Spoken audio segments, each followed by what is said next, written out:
For brothers who want to do polygyny, again, it's your prerogative. No one's saying that it's haram. You can do polygyny, but just be careful, because a number of brothers who are promoting polygyny and taking a second wife, especially in the UK, if I'm going to be completely honest with you, a number of those brothers, they're not telling you the realities. Now, I have a number of brothers that I'm speaking to, clients, and who have taken a second wife or was trying to do polygyny. And the reality is, what many of people that they don't tell you about polygyny is, many of the brothers who do polygyny, either they are broke or unemployed, or they end up being broke, unemployed, and having some mental health issues like depression and whatnot.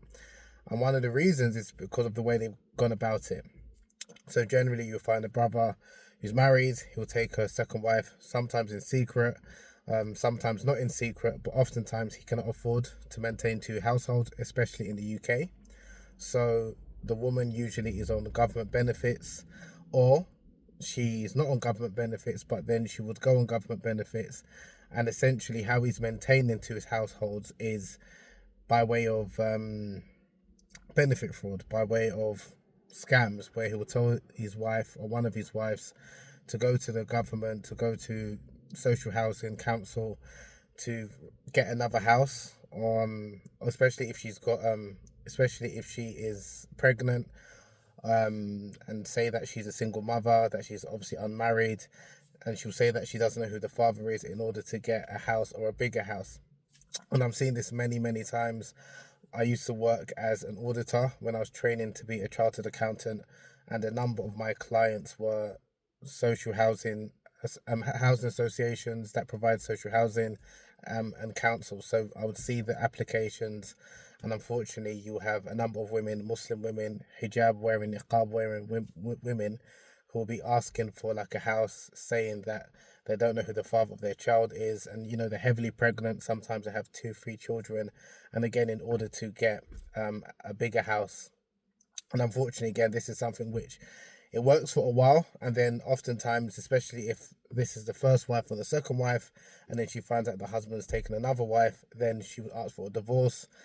And again, because the brother isn't even maintaining the woman, oftentimes she'll kick him out. And a number of brothers, like I've said, have gone into depression, suffered from anxiety, and a lot of it is because of the way they've gone about it. So again, brothers, just be careful with this, because a lot of the people who are online, even some imams, who are talking about polygyny and saying and boasting that they've got 2 and 3 wives, they're not telling you the realities. And the reality is that many men who are doing polygyny, oftentimes they're doing it in secret, or they are doing polygyny by way of benefit fraud, scamming the government, or scamming the system in order to maintain the wives. And then they'll claim that they're men and they've got ghira, like protective jealousy, when in reality many of them unfortunately are cowards, or they're frauds. They're defrauding the system and cheating. And again, our religion, Islam, doesn't teach that.